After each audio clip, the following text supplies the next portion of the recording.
நம்ம கண்டென்ட்ல பார்க்க போற கண்டென்ட் மாடி வீடுகளே இல்லாத வினோத கிராமம்.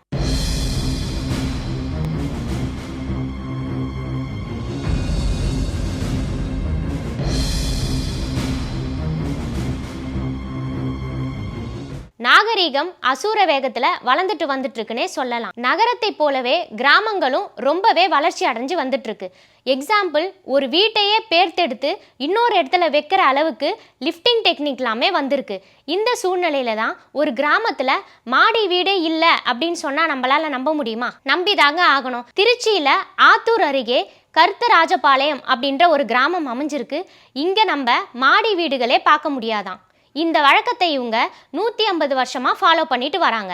அதையும் மீறி இந்த கிராமத்துல யாராவது மாடி வீடு கட்டிட்டாங்க அப்படின்னா அது கொஞ்ச நாள்லயே இடிஞ்சு விழறதாகவும் சொல்லப்படுது. அது மட்டும் இல்லாம உயிர் சேதங்களும் நடந்திருக்கிறதாகவும் இங்க இருக்க மக்கள் சொல்றாங்க. இந்த கிராமத்தில் இருக்கிற மக்கள் தொகை 1600 அப்படின்னு சொல்லப்படுற நிலையில தான் இங்க நம்ம கூரை வீடுகள், ஓட்டு வீடுகள், ஷீட் வீடுகளை மட்டும்தான் இங்க நம்மளால பார்க்க முடியுமா. இதை தவிர ஒரு மாடி வீடை கூட இந்த கிராமத்துல நம்ம பார்க்கவே முடியாதான். இங்க இருக்க மக்கள் ஏன் மாடி வீடை கட்ட மாட்டாங்க அப்படின்னு கேட்கும்பொழுது அவங்க இதுக்கு ஒரு சாமியை காரணமா சொல்றாங்க. பெரிய சாமி அப்படின்னு சொல்லப்படுற ஒரு கடவுளால தான் நாங்க இங்க மாடி வீடு கட்டுறது கிடையாது அப்படின்னு இங்க இருக்க மக்கள் சொல்றாங்க. அதாவது சுவாமியை நம்ம கீழே இருந்து மேலே பார்க்கலாம் தவிர மேல இருந்து நம்ம கீழே பார்க்க முடியாது.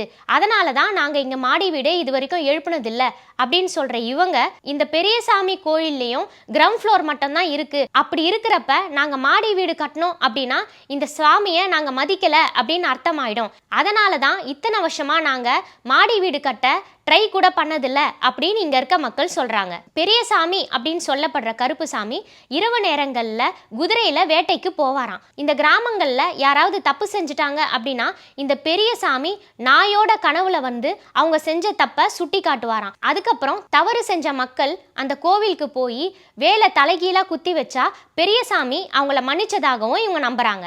அரசு இவங்களுக்கு மாடி வீடை கட்டி கொடுக்கறதுக்கு முன் வந்திருக்காங்க. ஆனா இங்க இருக்க மக்கள் அதை அக்செப்ட் பண்ணவே இல்லையா. 150 வருஷமா நாங்க ஒரு விஷயத்தை ஃபாலோ பண்ணிட்டு வரோம், அதனால இப்ப அதுல இருந்து எங்களால வெளியே வர முடியல அப்படின்னு சொல்லிட்டு தவிர்த்துட்டாங்களாம். அது மட்டும் இல்லாம இங்க இருக்கிற மக்கள் வேற ஒரு இடத்துக்கு போனா கூட அங்கேயும் இவங்க மாடி வீடு கட்டக்கூடாது அப்படின்ற ஒரு விஷயத்துல ரொம்பவே குறிக்கோளா இருக்காங்களாம். இதே மாதிரி இன்னொரு கண்டென்ட்டோட அடுத்த கண்டென்ட்ல நான் உங்களை சந்திக்கிறேன்.